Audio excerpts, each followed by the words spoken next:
औज़ुबिल्लाहिमिनश्शैतानिर्रजीम बिस्मिल्लाहिर्रहमानिर्रहीम अस्सलाम वालेकुम। दोस्तों, आज का जो टॉपिक है वो है विज़िट वीज़ा के बारे में। विज़िट वीज़ा जो आजकल की करंट सिचुएशन चल रही है उसके बारे में बड़ी जो है ना चीज़ें गर्दिश कर रही है। सबसे पहले जो मेन इम्पोर्टेंट चीज़ है वो ये है कि जो नए आने वाली रूल है उसमें इन्होंने ये कहा हुआ है कि विज़िट वीज़ा के जितने भी लोग विज़िट पर आएंगे उनको काम अलाउड होगा। अब वो काम कितने घंटे होगा, आया वो 20 आवर्स होगा या फुल टाइम होगा, इसके बारे में अभी तक कोई किसी किस्म की कोई इन्फॉर्मेशन नहीं आई। लेकिन ये उन्होंने रूल में जो है वो शामिल किया हुआ है कि जो विजिट वीज़े के लोग होंगे उनको जो है वो काम अलाउड होगा। और ये रूल जो है इंशाल्लाह फॉलो होगा ऑलमोस्ट 24 अप्रैल से जो है वो ये लागू होगा।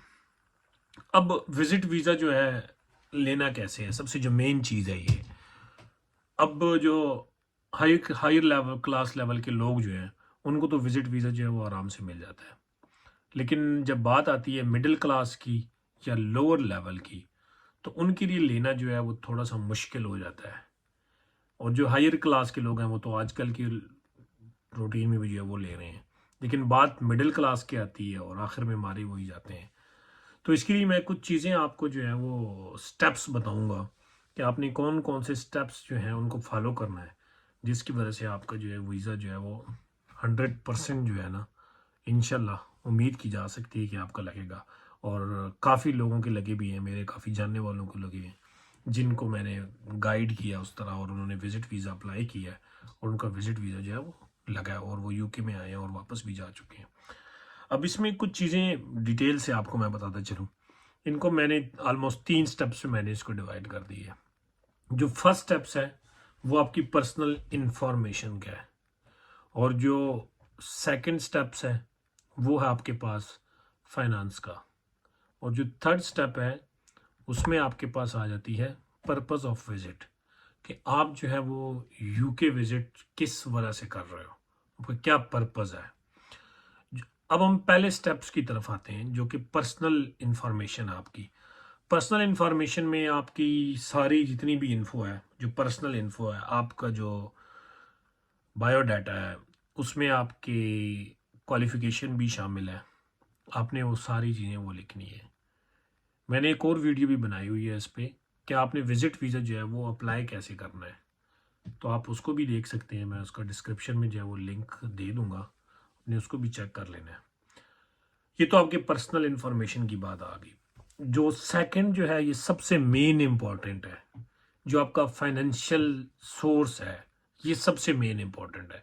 इसको आप 2 स्टेप्स में डिवाइड मैं करके दे देता हूँ आपको। पहला स्टेप ये है कि आप जहां पर जो है वो जॉब कर रहे हो, और दूसरा स्टेप ये है कि अगर आपका कोई बिजनेस है तो। पहला स्टेप जो आप कोई जॉब कर रहे हो उसमें ये है कि लेट्स सपोज आप किसी एक कंपनी में जॉब कर रहे हो, वो कंपनी आपकी जो है सैलरी स्लिप्स बना रही है, और वो सैलरी जो है वो आपके अकाउंट में आ रही है, या अगर आपके पास कैश आ रही है तो जो आपकी सैलरी स्लिप होगी उसमें अकाउंट की जगह मेंशन होना चाहिए पेइंग बाय कैश, यानी आपने सैलरी जो है वो कैश में ली है, और फिर वो कैश जो है आपने उस डेट को अपने अकाउंट में डिपॉजिट करना है। That's the main thing. लोग क्या कर लेते हैं कि सैलरी स्लिप बना ली उन्होंने, ना उसमें अकाउंट टाइटल लिखा हुआ है, कुछ भी नहीं लिखा हुआ, और सैलरी स्लिप बन गई और वो जमा करा दी है, तो इट मीन्स आपका वीज़ा तो रिजेक्ट होना है। तो आपने लाजमन जो है ये काम करना है कि सैलरी या तो अकाउंट में लेनी है, या तो सैलरी कैश लेकर उसको अकाउंट में डिपॉजिट करना है। ठीक हो गया। अब हम आते हैं सेकंड स्टेप्स की तरफ। सेकंड ये है कि आपका अगर अपना बिजनेस है, वो आपने रजिस्टर्ड किया हुआ है, आपकी कंपनी है, आपकी कंपनी के नेम पर जो है वो अकाउंट है, और उस कंपनी से फिर आपने अपने अकाउंट पे जो है वो सैलरी शेयर करनी है कि मैं ये इतनी सैलरी ले रहा हूँ, मैं इसका सीईओ हूँ। मीन्स टू से दैट कि आपने इसको इस तरह से मैनेज करना है। ठीक हो गया, ये चीज़ है आपके पास। और जो थर्ड आपके पास आ रही है वो पर्पस ऑफ विजिट है, जो कि बहुत ज़्यादा इंपॉर्टेंट है, कि आप जो है वो विज़िट क्यों कर रहे हो। उसके आपके पास मुख्तलिफ़ किस्म की रीज़न्स हो सकती हैं। आपको कोई यहाँ पर भाई है, कोई चाचा मामा कोई भी है, उससे आप जो है लाज़मी एक ऑफ़र लेटर लिखवाएँ।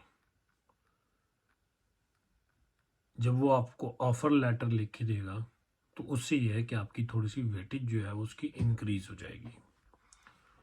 और दूसरी बात ये कि अगर आपने यूके को विज़िट करना है, सिंपल आपने विज़िट करना है, तो उसके लिए ज़रूरी है कि आपके बाकी कंट्रीज़ के विज़िट जो है वो होने चाहिए। आपने किसी कंट्री को विज़िट ही नहीं किया और डायरेक्ट आपने जो है ना यूके का विज़िट वीज़ा लगा लिया, आई थिंक नहीं होगा, इम्पॉसिबल, रिजेक्शन होगी। या फिर अगर कोई सेमिनार हो रहा है, या कोई कल्चरल वीक हो रहा है, या कोई कल्चर से रिलेटेड या कोई बिजनेस से रिलेटेड किसी टाइप की भी कोई गैदरिंग है, उसका आपके पास ऑफर होना चाहिए, तो भी आपके चांसेस जो है वो ज़्यादा हो सकते हैं। तो ये थी मेरी आज की विज़िट वीज़े के लिए, और इसी के साथ आपसे इजाज़त चाहूँगा। अल्लाह हाफिज़।